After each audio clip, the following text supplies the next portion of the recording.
মাল দিয়া ঝান দিয়া যা যেখানে করা দরকার সব কিছু করে হইলে আগামী দিনে এই দেশের জনগণকে ঐক্যবদ্ধ করে তোমরা ইসলামী রাষ্ট্র কায়েমের স্বার্থে জনগণের ভোট আদায় দেওয়ার জন্য চেষ্টা করবে।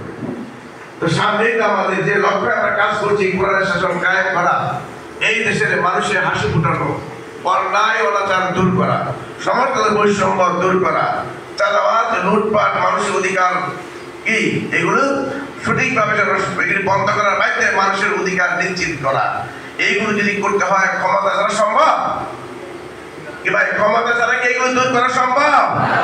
যে ক্ষমতা না গেলে এগুলো দূর করা সম্ভব না।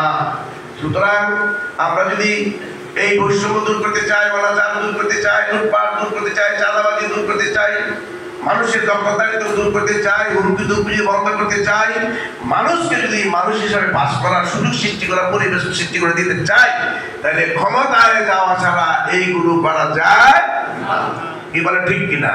তাহলে আমরা কি মানুষের সমস্যা সকল সমস্যার সমাধানের মাধ্যমে কি শান্তিপূর্ণ সমাজ উপহার দেওয়ার জন্য আগামী দিনে ক্ষমতা যাওয়ার জন্য কি আমরা রাজি আছি ইনশাআল্লাহ?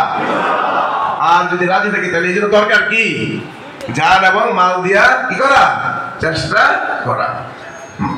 জানের ব্যাপারটা তো ক্লিয়ার আছে যে প্রতিটি ঘরে ঘরে, কোথায়? প্রতিটি ঘরে ঘরে জনে জনে নির্বাচন হওয়ার আগ পর্যন্ত হাতে ধরে পায়ে ধরে বুঝাই, যেভাবে পারি মানুষকে বুঝাইতে হবে যে আমরা সবাইকে দেখছি একবার আল্লাহর জমিনে আল্লাহর কোরআন দ্বারা শাসনের ব্যবস্থা সুযোগ করে দেন। কি বলেন ঠিক কিনা? একবার